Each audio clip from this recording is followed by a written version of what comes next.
Camera on कर लीजिए सब लोग।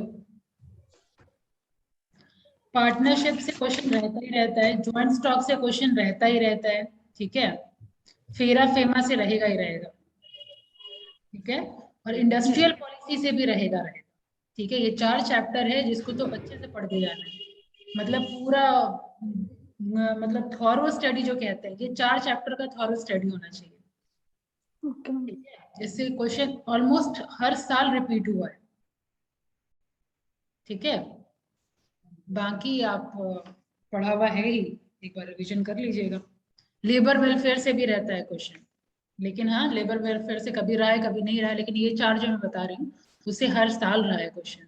और एनी हाउ आपका एक में 2 पूछा जाएगा। 50 मार्क्स का मैनेजर इकोनॉमिक्स, 50 मार्क्स का आपका बिजनेस इन्वायरमेंट है ना, तो 50 मार्क्स ही आएगा। तो 50 मार्क्स में ऑलमोस्ट इतना अगर अच्छे से कर लेते हैं, एलिमेंट ऑफ कंपनीज लॉ अगर मैं बोल रही हूँ तो मतलब दोनों आ जाएगा, ज्वाइंट स्टॉक भी और एलिमेंट ऑफ कंपनी लॉ दोनों आ जाएगा, ठीक है। ज्वाइंट स्टॉक उसका फीचर, और दूसरा एलिमेंट ऑफ कंपनी लॉ में जितना आप लोगों ने पढ़ा था वो कॉर्पोरेट पर्सनालिटी किसको कहते हैं, ठीक है। सारा केस लॉ एंड ऑल वो सब पढ़ेंगे ना, तो आपको इलॉबरेट करने में थोड़ा इजी रहेगा। 20 मार्क्स का है ना, तो उसको आप इलॉबरेट कर पाएंगे।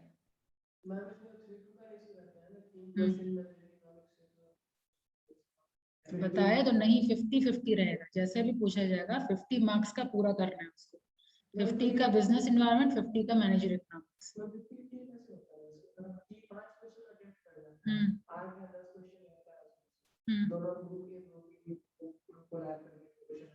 तो उसी में पूछ देता है। ग्रुप बी में अगर मान लीजिए 5 क्वेश्चन है तो उसी रेशियो से होगा, मतलब टोटल पूरा उसको करना है 50-50। 100 मार्क्स का होता है ना पेपर,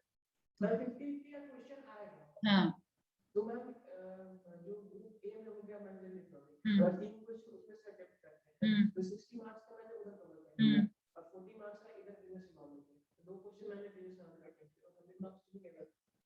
तो टोटल 100 मार्क्स रहेगा, लेकिन 50-50 रहेगा डिवाइड, ठीक है। रेशियो उलट पुलट नहीं होता है, 3:2 वो सब रेशियो नहीं होता है, 50-50 का रेशियो होता है। तो इस तरीके से ही क्वेश्चन पूछा जाए, 50 मार्क्स इधर 50 मार्क्स उधर, ठीक है। क्या कर रहे थे हम लोग लास्ट क्लास में?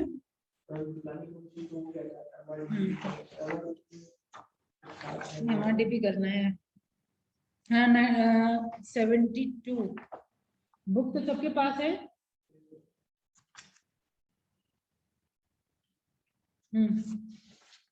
तो फर्स्ट 5 ईयर प्लान में किस चीज पे फोकस किया गया था, और सेकंड में, सेकंड 5 ईयर प्लान में इंडस्ट्रियल डेवलपमेंट के बारे 5 आईटी फर्स्ट में ही हो गया था। फिर इंडस्ट्रियल पॉलिसी में 1948 में क्या हुआ था?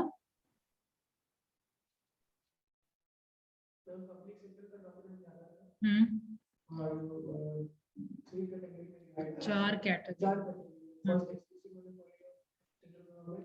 जिसमें स्ट्रेटेजिक इंडस्ट्री, ठीक है।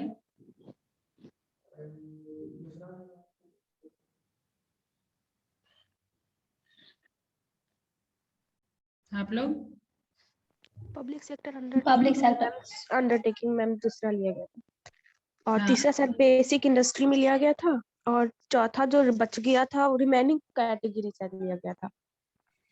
रिमेनिंग कैटेगरी कौन लिया था? मैम इंडस्ट्रियल फील्ड में रिमेंडर कर रहे थे वो। क्या क्या क्या रिमेनिंग किसके हाथ में? Government, private. Ma'am public and private. Last वाला जो बचा वो प्राइवेट के हाथ में। पहला सेंट्रल गवर्नमेंट जो स्ट्रेटेजिक इंडस्ट्री है, ठीक है। सेकंड वाला की जो प्राइवेट पहले से जिसमें है तो वो प्राइवेट के हाथ में ही रहेगा, लेकिन अब मतलब जितना भी नया फॉर्म होगा या अगर प्राइवेट सेक्टर फील करता है तो पब्लिक सेक्टर अपने हाथ में मिलेगी, ठीक है। फिर तीसरा क्या है? कंट्रोल्ड प्राइवेट सेक्टर, यानी प्राइवेट सेक्टर रख तो सकता है लेकिन कंट्रोल हमेशा रहेगा गवर्नमेंट के हाथ में। और लास्ट में जो है 4th कैटेगरी में जितना बचा वो आपका प्राइवेट। अब 91 नैना प्रिपेयर है आपका? 91 एक्सप्लेन करिए, मैंने कहा था आपको एक्सप्लेन करने के लिए। यस मैम है मैम। इसमें 1991 में मैम हम लोग देखेंगे मतलब जो भी न्यू इकोनॉमिक पॉलिसी आएगा उसको हमको एलिब्रेट करना होगा। और एलपीजी जो था मैम उसका इंडस्ट्री पॉलिसी को डिफाइन करना होता है, कौन प्रेजेंट किए थे और मतलब कौन थे पीएम, कौन थे फाइनेंस, ये सब हो गया। उसको अच्छे से मतलब एलिब्रेट करेंगे मैम एलपीजी को। कैसे पीएम थे मैम पीवी नरसिम्हा राव थे मैम, और फाइनेंस थे मनमोहन। एक मिनट, जितने बच्चे कैमरा ऑफ करके बैठे हुए हैं या तो आप लीव आउट हो जाइए, और अगर क्लास में रहे ना तो कैमरा ऑन करके बैठे। मैम मैं थोड़ा बाहर आई हुई हूँ तो इस वजह से थोड़ा नेटवर्क मैम वीक घर चल आया रहा हूँ, है। मैम नेटवर्क प्रॉब्लम है यहाँ पे। अब बाकी रुचि? मैम नेटवर्क इशू हो रहा है बहुत। ठीक है, और आपका विश्वजीत? आपका भी नेटवर्क इशू होगा? नेटवर्क इशू में ऐसे भी सुनाई नहीं देगा, लीव हो जाइए, ज्यादा बेटर है। ठीक है नैना बताइए।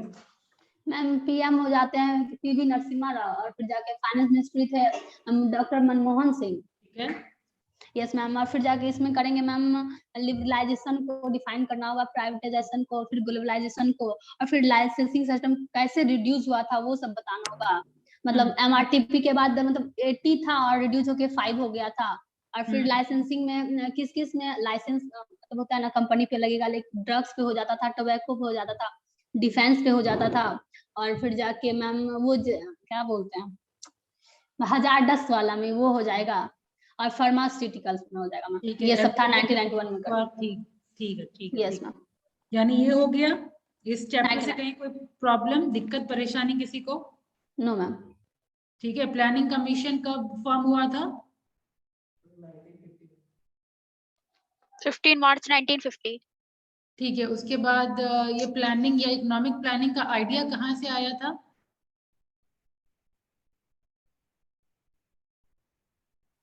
ये मैं बताई हूँ क्या? इकोनॉमिक प्लानिंग का आइडिया उस टाइम फर्स्ट पीएम कौन थे हमारे?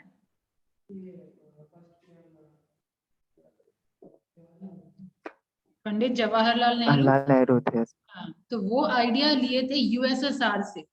ठीक है, फॉर्मर सोवियत यूनियन जो अब है आपका रशिया, वहां से इकोनॉमिक प्लानिंग का आइडिया लिया गया था, क्योंकि यही इकोनॉमिक प्लानिंग करके उन लोगों का बहुत जबरदस्त ग्रोथ हुआ था। ठीक है, तो ये इकोनॉमिक प्लानिंग का जो आइडिया है अडॉप्ट किया गया है और फिर इसको इम्प्लीमेंट किया गया है इंडिया। ठीक है, फिर सारा कुछ बताएंगे। रिप्लेस हुआ, नीति आयोग आया, तो फिर क्या हुआ, नीति आयोग का क्या इंटेंशन है। नीति आयोग 5 ईयर पे तो फोकस करते नहीं है। नीति आयोग का तरीका पता है? एक्शन प्लान, स्ट्रेटेजिक प्लान, और फिर आपका लास्ट में होता है विजन प्लान। जैसे यहाँ पे प्लानिंग कमीशन में हम लोग 5 ईयर प्लान कर रहे हैं ना, 5 साल के अंदर टारगेट कर रहे हैं, लेकिन उसमें 5 साल करके कुछ नहीं है। वहां पे प्लानिंग जो होता है, पहले 3 साल में हम क्या करेंगे उसको कहते हैं एक्शन प्लान। ठीक है, फिर 7 साल में क्या करेंगे उसको कहते हैं स्ट्रेटेजिक प्लान। फिर लॉन्ग टर्म यानी 15 साल के अंदर हम क्या करेंगे वो होता है आपका विजन प्लान।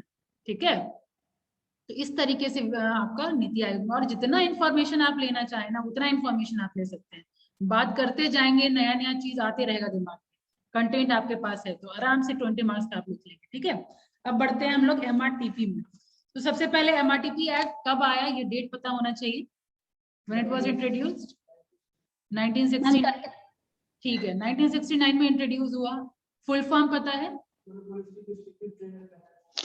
ठीक है, फिर इसका objective industrial Yes, ma'am. Concession किसको कहते हैं? क्या चीज? Industrial concession. इंडस्ट्रियल कंसेशन जो मैंने आपको बताया था कि मान लीजिए सिटी से बाहर अगर आप कुछ स्टैब्लिश करते हैं, आउटस्कर्ट पे अगर आप स्टैब्लिश करते हैं तो सर्टेन कंसेशन मिलेगा। कंसेशन कहने का मतलब आउटस्कर्ट में कर रहे हैं तो इलेक्ट्रिसिटी में थोड़ा रिबेट, ठीक है, लैंड थोड़ा कम प्राइस में मिलेगा, राइट। तो कंसेशन टर्म वहां से ही आया कि अगर आप बाहर करते हैं मतलब आप वहां पे डेवलपमेंट हो, उसको प्रमोट करना है हम लोग। ठीक है, समझ आया? क्योंकि जनरली लोग क्या करेंगे, सिटी के अंदर ही करेंगे, क्योंकि सिटी के अंदर अगर करेंगे तो ट्रांसपोर्टेशन कॉस्ट कम लगेगा हम लोगों का, मार्केटिंग हम लोगों को कम करना पड़ेगा, रॉ मटेरियल के लिए दूर से नहीं आएगा तो कम कॉस्ट में हमको मिल जाएगा, इसीलिए सबका रश होगा सिटी के अंदर ही, तो सिटी के बाहर या आउटस्कर्ट पे कोई करना चाहेगा नहीं। तो गवर्नमेंट सर्टेन लालच देती है कि लोग रूरल एरिया में भी या आउटस्कर्ट्स में भी इसे ये कह सकते हैं कि गवर्नमेंट जो होता है वो बोलती है कि अगर बाहर में करोगे आप तो उसके ऊपर में कंसेशन कम लगेगा, टैक्स कम लगेगा, वही ना। इनडायरेक्टली हम ये कह कम सकते हैं इसका। लगेगा, इलेक्ट्रिसिटी कम का चार्जेस कम आएगा, लैंड कम प्राइस पे मिलेगा, ये सारा कंसेशन। ठीक है, आप अब तक हेडफोन अपना ठीक नहीं किए हैं या तो चेंज नहीं किए हैं, तो एकदम फटा आवाज आती है।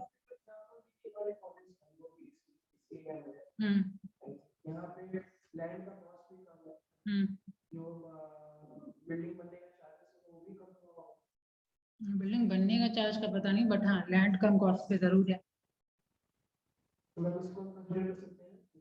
इंडस्ट्री नहीं है ना, ये तो कॉलेज है, समझाने के लिए अगर मैं बोली होंगी तो बोली होंगी, लेकिन अभी जो मैं बोल रही हूँ समझ आ रहा है। इंडस्ट्री एस्पेक्ट अलग है, कॉलेज एस्पेक्ट अलग है।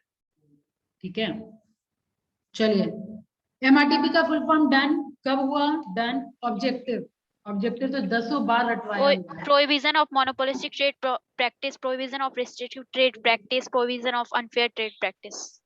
प्रोविजन है क्या? No मैम, जो भी है। ना मैम, अरे प्रोहिबिशन है मैम। भी करके आ जाएगा तो जो भी मार्क्स भी मिल जाएगा।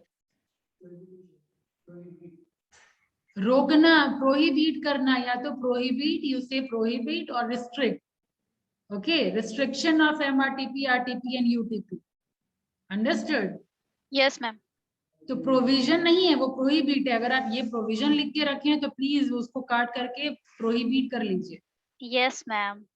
ठीक है, तो UTP, RTP, MTP और प्लस एक और ऑब्जेक्टिव था, कंट्रोल ऑफ मोनोपोलीज। हाँ, concentration of economic power in few hand. Monopolist MTP हो ही गया। ठीक है रुचि, आप हमको थोड़ा डाउट हो रहा है, क्या करके रखे हैं आप? कुछ कांड करके बताइएगा एग्जाम में, कहाँ नो मैम, आपकी इज्जत रखूंगी मैम मैं। हाँ, वो तो एग्जाम के बाद रिजल्ट आएगा तब पता चलेगा सही में इज्जत आप लोग के हाथ में है, नाक कटवाएं या फिर खड़ा रखें। खैर, ये डिस्कशन हो रहा था, अगेन मैं रिपीट कर रही हूँ रुचि आपके लिए। 4 ऑब्जेक्टिव है टोटल। ठीक है, prohibition of monopolistic trade practice, prohibition of restrictive trade practice, prohibition of unfair trade practice, and चौथा is prohibition of concentration of economic power in few hand. यानी अंबानी ही सिर्फ अमीर बनता चला गया और इधर जो गरीब तबके के लोग हैं वो गरीब ही रह गए। This is not fair. ठीक है, उस चीज को रिस्ट्रिक्ट किया जा रहा है। बच्चे समझ आया? उसके बाद फिर आपको Yes, ma'am. डेफिनेशन पे ध्यान देना है। डेफिनेशन पूछा जा सकता है, डेफिनेशन आया था। ठीक है, RTP को आप डिफाइन करिए। इधर ही हाल फिलहाल में ही, ध्यान नहीं है, या तो प्रीवियस ईयर जो बच्चे अभी आपके सेकेंड ईयर में है, कहीं तो मैं देखी हूँ RTP का डेफिनेशन पूछा गया था। ठीक है, पढ़ के जाएंगे। हाँ, पढ़ के।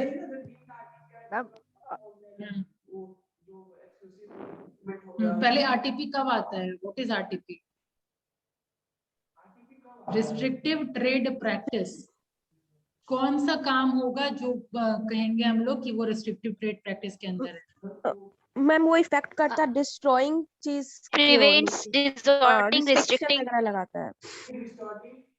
हाँ हाँ, ठीक है, वेरी गुड। हाँ, फ्लो ऑफ कैपिटल को रिस्ट्रिक्ट करना, फिर अनरीजनेबल प्राइस लेना, ये सब RTP के अंदर आ जाएगा। ठीक है, उसके बाद फिर सारा डेफिनेशन याद है, टाई इन सेल, फिर आपका restriction on buying and sale. Yes ma'am, exclusive dealing agreement. Acronym बना लीजिए जब इस तरीके का रहता है ना। याद है मैंने जॉइंट स्टॉक ऑफ फीचर्स का याद करवाने के लिए कहा था एक्रोनिम। इस तरीके से बना लेंगे, 10 का 10 पॉइंट याद रहेगा। उसी तरीके से आप फर्स्ट लेटर लेकर के ये कर लीजिए तो 10 पॉइंट आप लिख पाएंगे। ठीक है, ये सबको याद रखने का यही तरीका है। फर्स्ट लेटर ले लीजिए, जैसे RTE, सी पूरा देखिए, कोई वर्ड अगर फ्रेम हो रहा है तो वर्ड फ्रेम कर लीजिए, तो 10 का 10 पॉइंट आप लिख पाए। ये सबको याद रखने का वही तरीका है, समझ आया? तो और क्या है आपका restriction on buying and selling, tie in sale. क्या होता है टाई इन सेल? नहीं, इधर से कोई बताइए ऑनलाइन से। Ma'am gas stove with gas connection का कुछ एग्जांपल था। यार ऐसे कुछ कुछ अब एग्जाम के टाइम नहीं चलेगा, वो जब वो क्लास के टाइम कुछ कुछ बोलते थे तो चलो मैम कंसीडर कर लेते थे, अब एग्जाम का टाइम आ गया है। मतलब कोई भी मैम प्रोडक्ट गैस करेंगे तो मैम खरीद रहे हैं तो फिर उसका कनेक्ट, गैस स्टोव खरीद रहे हैं तो उसका गैस भरवाने का भी कनेक्शन लेना होगा। मैम इन मैम सब के मैम बारे देखिए में बताते हैं। लिखना भी होगा। मैम देखिए इसमें क्या हुआ, लाइक हम कुछ चीज खरीद रहे हैं तो उसके साथ कंपलसरी होता है उसका मतलब बिल्कुल लेना। सही कि एक कोई प्रोडक्ट अगर खरीद रहे हैं तो कंपलसरी कोई एक चीज और खरीदना पड़ेगा। Yes ma'am. गैस कनेक्शन के साथ गैस स्टोव भी गैस लेना। स्टोव वो उल्टा हो गया मैम, गैस स्टोव के साथ हाँ, गैस कनेक्शन लेना होगा। तो यस ये मैम। है आपका टाई इन सेल, रुचि समझ आया? उसके मैम इन बाद सब के बारे में हम लोग लिखेंगे भी, जितना भी है उसके हाँ, बारे में। रख के क्या करेंगे आप? अच्छा 2-3 लाइन लिखेंगे तो हो नहीं जाएगा सबके बारे में। कितना कंजूसी कर रहे हैं आप, जितना लिख सकते हैं उतना लिखिए। आपके पास मटेरियल है ना, कंटेंट है ना आपके पास, मॉड्यूल यस है मैम आपके पूरा पास? है। हाँ, कॉन्सेप्ट क्लियर है तो बस अपने वर्ड्स में लिखते चले जाइए। बस आपको ये याद रखिएगा, पॉइंट याद रखिएगा, जैसे टाई इन सेल बस याद रखिएगा। कॉन्सेप्ट पता है आप खुद ब खुद एक्सप्लेन कर लेंगे। Restriction on buying and selling concept पता है, उसके अंदर क्या डिफाइन करना है वो आप लिख लेंगे, ठीक है? अब कार्टेल किसको कहते हैं? कार्टेल किसको कहते हैं? थामिए थामिए, रुक जाइए, नहीं रुकिए। हाँ, आप इधर से बताइए। विश्वजीत, लड़का है नहीं, मुझे डाउट हो रहा है। Vishwajit you are there? Login करके कहीं निकल लिए हैं आप? फाइन, रिमूव करिए इसको। फिर रजनीश तो है? हाँ हाँ, रजनीश आप भी बताइए, कार्टेल किसको कहते हैं? हम पढ़े थे, मैं भूल गया। अब भूलने का टाइम है क्या? बताइए, कोई भी बताइए, व्हाट इज कार्टेल? मैम जो प्राइस फिक्स।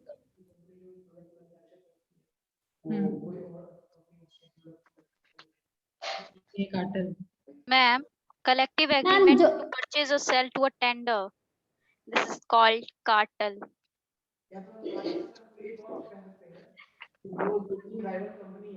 जो एक ही प्रोडक्ट को मैन्युफैक्चर करती है, वो सभी के प्रोडक्ट जब एक साथ बैठते हैं वो डिसाइड करते हैं वो क्वालिटी और प्राइस का वो।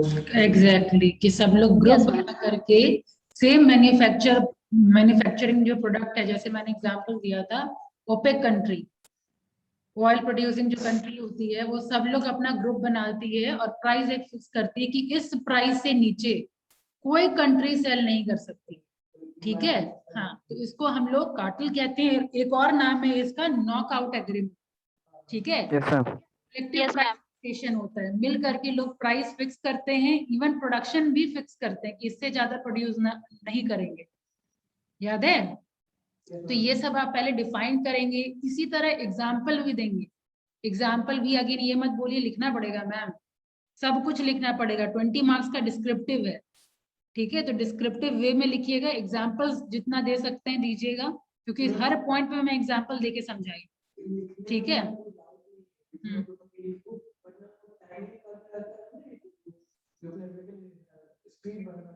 तो वो तो प्रैक्टिस का चीज है।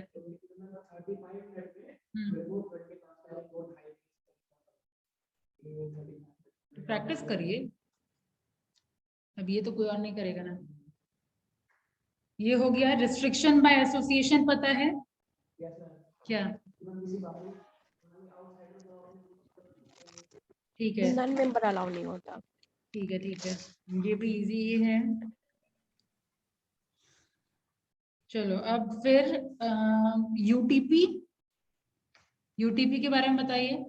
मैम जिसमें मिसलीडिंग एंड रिप्रेजेंटेशन होता है, मतलब फॉल्स रिप्रेजेंटेशन होता है, misleading advertisement of goods and service, मतलब सही प्रोडक्ट नहीं देता है, और फॉल्स क्लेम्स हो जाता है, और representation regarding price of goods and services और गिविंग फॉल्स गारंटी और warranty on goods and services. चलिए ठीक है ठीक है ठीक है, ये भी ठीक है। होर्डिंग पता है? एक मिनट इधर से बोलिए कोई। होर्डिंग, नैना भारती।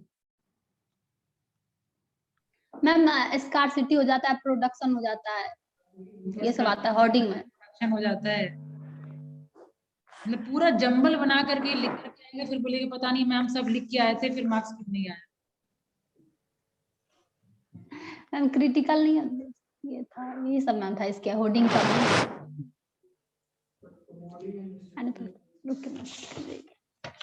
क्लास के टाइम अच्छा परफॉर्मेंस था, एग्जाम के टाइम एकदम गड़बड़ होना शुरू हो गया नैना। ये सब लैक ऑफ रिवीजन बताता है, इसका मतलब आप बुक देखे ही नहीं है। छठ एंजॉय करिएगा जब पढ़ लिख करके कुछ बन जाइएगा, ठीक है। अभी ये सब मत बोलिए कि छठ है दिवाली है, पढ़ना पड़ेगा छठ में भी दिवाली में भी, एग्जाम का डेट आ चुका है, ठीक है। करिए पूजा पाठ करिए, लेकिन फिर आके पढ़िए। एक बार भी पलटा ही नहीं है इसका मतलब। होर्डिंग क्या होता है? मैम जब अपना सामान हम स्टॉक में रखते हैं इसको सर, और फिर स्टॉक में रखते हैं, जब प्राइस महंगा होता है तब फिर हम मार्केट में लाते हैं। एक तरीके से कह सकते हैं, ये आप सही बोल रहे हैं। आर्टिफिशियल स्कार्सिटी मार्केट में हम क्रिएट कर लेते हैं। हम लोग मतलब नहीं रखते हैं। जो भी मैन्युफैक्चरर हैं वो जो भी प्रोड्यूस किए हैं वो जमा करके रख लेते हैं, जिसको होर्डिंग कहते हैं कि जमा करके रख लिए।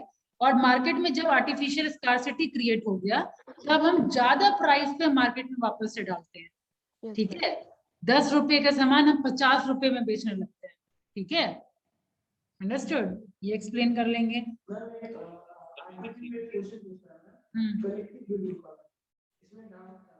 बिल्डिंग मतलब तो होता है नीलामी करना, और वो नीलामी जैसे क्या करते हैं कि खुद के मन से प्राइस को मतलब समथिंग ऐसे ही कर देते हैं। मान लीजिए 4-5 आदमी को सेट कर दे कि इससे ज्यादा हम लोग मिलके प्राइस नहीं करेंगे, इससे ज्यादा बीडिंग नहीं करेंगे, इतना ही बीडिंग करेंगे। तो कलेक्टिव बीडिंग हो रहा है। जैसे वहां कलेक्टिव प्राइस फिक्सेशन था, कलेक्टिव प्राइस फिक्सेशन कार्टेल में वही पढ़े ना कि मिल करके हम लोग प्राइस डिसाइड किए, ठीक है, कि इतना प्राइस से नीचे कोई, हाँ नीचे कोई सेल नहीं करेंगे, ठीक है। सेम वे कलेक्टिव वे में हम लोग बीडिंग करेंगे, यानी इस प्राइस से ज्यादा ऊपर हम लोग कोई नहीं जाएंगे, ठीक है। तो सेल करने वाले का तो नुकसान हुआ ना फिर। तो ये सब आ जाएगा आरटीपी के अंदर।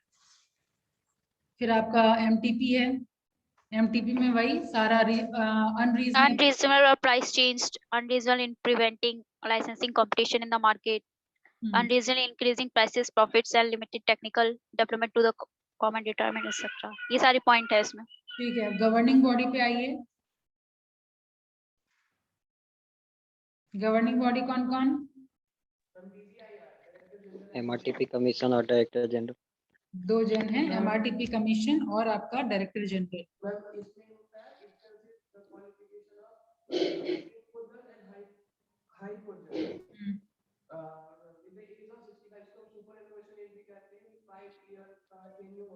चलो वेरी गुड। पावर बताइए। ठीक है वो सब लिख देना है। अब पावर बताइए। कमीशन, हाँ। पावर ऑफ कमीशन होता है कि अगर पावर ऑफ कमीशन किसी भी कॉर्पोरेट को बुलाती है अपने ऑफिस में, तो मैम वो सारा कमेंडेटरी होता है वो। हाँ पावर ऑफ ठीक कमीशन है, कोई भी एविडेंस को का वो सीख कर सकती है, ठीक है। उसको मैम पर्सपेक्टिव रख सकती है उस एविडेंस को। अगर मैम अगर कोई भी जो गिल्टी है ना, गिल्टी अगर पावर ऑफ कमीशन के साथ कोई झूठ बोलता है, फ्रॉड करता है, तो power of commission strict action लेती है। Very good. देखिए एक बार भी अगर आप रीडिंग दे देंगे आराम से पार्टिसिपेट कर लेंगे, है ना। कॉन्सेप्ट आपका ठीक है, ये मुझे पता है। रिवीजन कर लीजिएगा तो इसी तरीके से आप भी पार्टिसिपेट करने लगे, ठीक है। एक बार मैम रेगुलेशंस भी थे ना, एमटीपी के, आरटीपी के और यूटीपी के। क्या थे? रेगुलेशंस। रेगुलेशन? Yes ma'am. कौन से रेगुलेशन की बात कर रहे हैं? अरे मैम वो जब कोई भी चीज अगर पब्लिक इंटरेस्ट के अगेंस्ट होता है तो एमआरटीपी कमीशन उस पे एक्शन ले सकती है, लॉ में वो यस है मैम। वही चीज। ओके, हाँ ये सब तो है, लेकिन वो क्या हो गया, ये सब पावर ऑफ कमीशन के अंदर आएगा। ठीक है, ये रेगुलेशन ऑफ एमआरटीपी क्या है, जो आप एमआरटीपी के अंदर जो कुछ आया डेफिनेशन, एमआरटीपी कैसे डिफाइन करेंगे, तीनों को डिफाइन कर देंगे, यूटीपी, एमटीपी, वही आरटीपी और पावर ऑफ कमीशन। हाँ, यूटीपी का रिमेडियल मेजर जो था ना मैम, वही रेगुलेशन के अंदर में आ जाता है कि अगर कोई भी चीज पब्लिक इंटरेस्ट के अंडर में नहीं होता है तो एमआरटीपी कमीशन उसके अगेंस्ट एक्शन ले सकती है। Yes, ma'am. ये सब पावर ही हुआ, ये सब पावर ही हुआ। ठीक है, हाँ आप लोगों का कॉन्सेप्ट सही है, ये मुझे पता है। ठीक है, और बाकी नैना आंसर नहीं दे पा रही है, इसका मतलब कि नैना रीडिंग नहीं की है, रीड आउट कर लेगी, बाकी क्लियर हो जाएगा। ठीक है, अब बच्चा नेक्स्ट।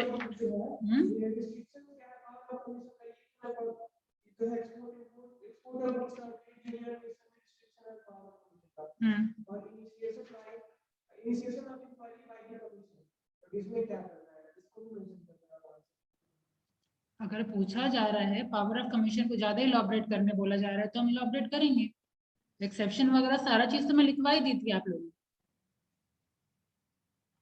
एक्सेप्शन कि किस पे हम लोग का ये एमआरटीपी लागू नहीं होगा, एक्सेप्शन लिखाया गया था ना। Yes, ma'am.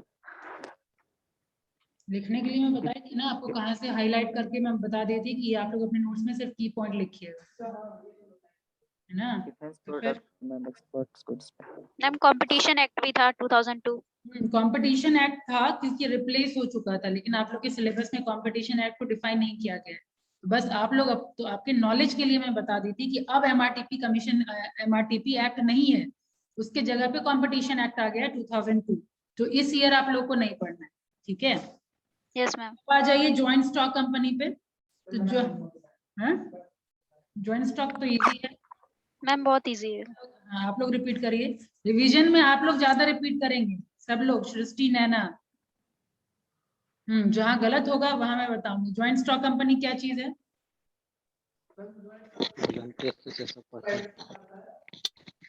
पहले आता था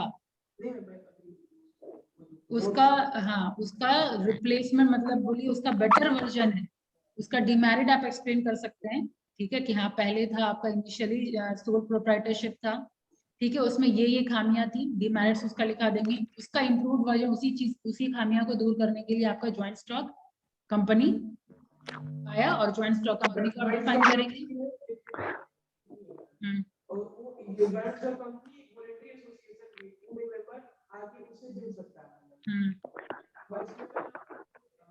The big amount of capital from a small part of इसको divide करके ना उसको शेयर बोलते हैं।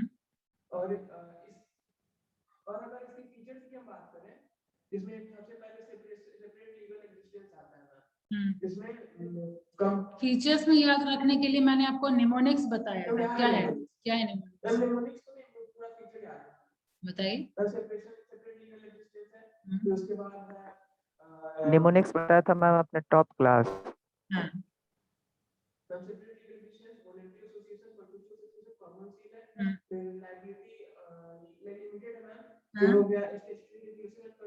Very good.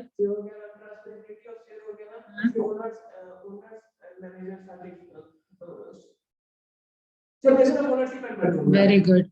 और स्टैट्यूटरी सबको डिफाइन कर लेंगे। रुचि, परपीचुअल सक्सेशन क्या है?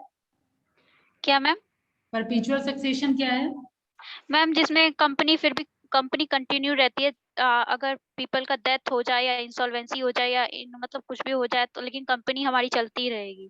ठीक है, फिर आपका आर्टिफिशियल पर्सन पहले क्या होता है वो बताइए।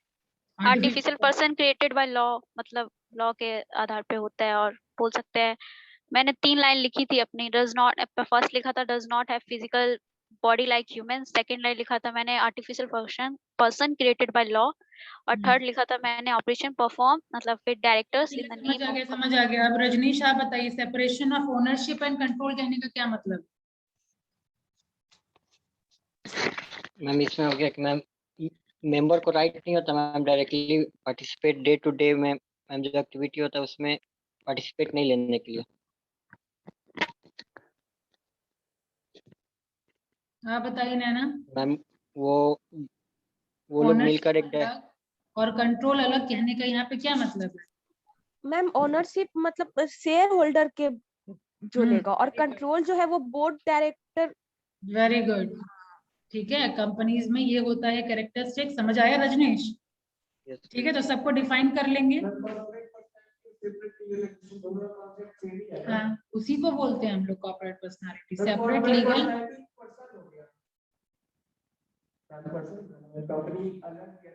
कॉन्सेप्ट यही हुआ, सेपरेशन आपका दोनों अलग अलग है, ठीक है। ये पर्सन नहीं हुआ, उस कॉन्सेप्ट को हम लोग बोलते हैं कि अगर कोई भी मान लीजिए कल्प्रेट हो, कोई गलत काम कर रहा है कंपनी की आड़ में, तो हम लोग कॉर्पोरेट पर्सनालिटी का यूज करके पर्दा को हटाते हैं। उसके बाद फिर हाँ हाँ, तो ये है आपका कॉन्सेप्ट। वो पर्सन नहीं होता है कॉर्पोरेट पर्सनालिटी, वो कॉन्सेप्ट होता है। सेपरेट लीगल एग्जिस्टेंस को ही आप ये बोल सकते हैं कॉर्पोरेट पर्सनालिटी।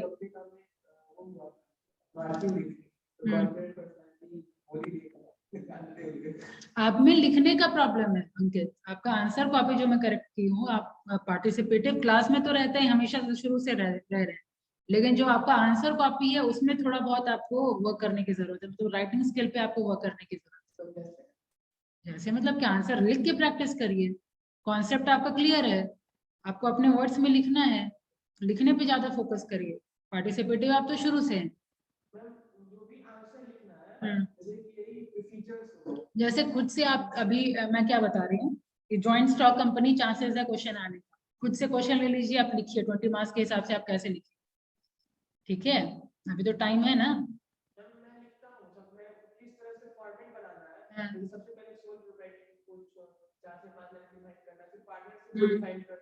तो लिखने का प्रैक्टिस करिए।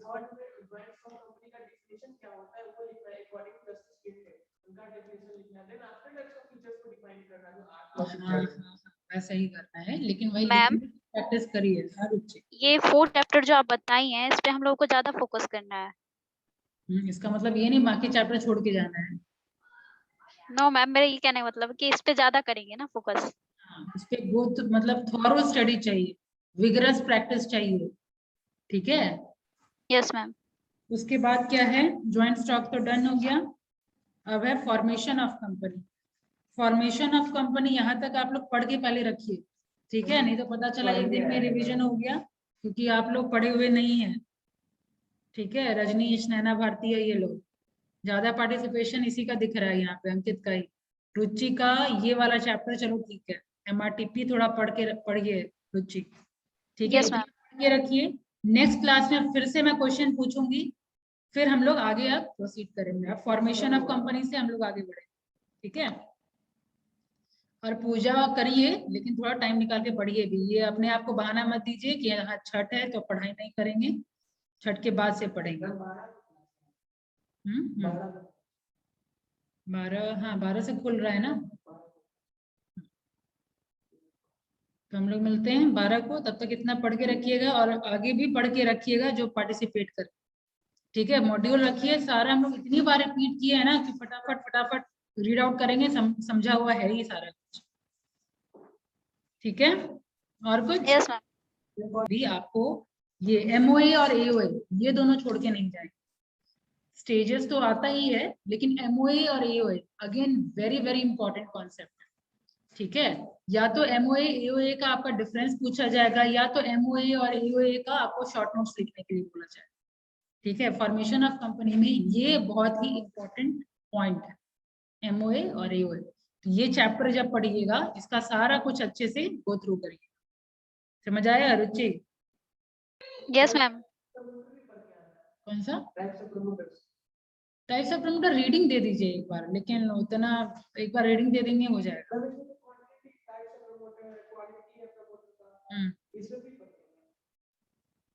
एक बार रीडिंग दे दीजिए, रीडिंग सब कुछ देना है आपको, ठीक है, ताकि वहां पे अगर पूछा जाए तो हमारे बैक ऑफ द माइंड पता है कि हाँ क्या क्या था कंटेंट उसमें। लेकिन ये सब एकदम घोल के पी जाना है जो मैं बता रही हूँ, EOA MOA ये सब घोल के पी जाना है। हाँ क्लाउजेस भी आ जाएगा उसमें, MOA और AOA में तो क्लाउजेस भी है ही, अल्टरेशन कर सकते हैं, स्पेशल रेजोल्यूशन से या ऑर्डिनरी रेजोल्यूशन से, ये सब करके जाना है। ठीक है, ये सब तो एकदम नींद में भी कोई पूछे तो पता होना चाहिए आपको। ठीक है, और ये सब जो आप बोल रहे हैं प्रमोटर का, ये सब टाइप्स एंड ऑल, ये एक बार रीडिंग दे दीजिए, बस आप नाम याद रखिए, अंदर जो डिफाइन कर ही लीजिए। ठीक है, इसलिए मैं शुरू से बोलती थी कि नोट्स बनाइए, बस कीवर्ड्स लिखिए, यही एग्जाम के दिन ही वो सब अब काम आएगा, वो सब पिटारा खुलेगा। और इधर से कोई क्वेश्चन?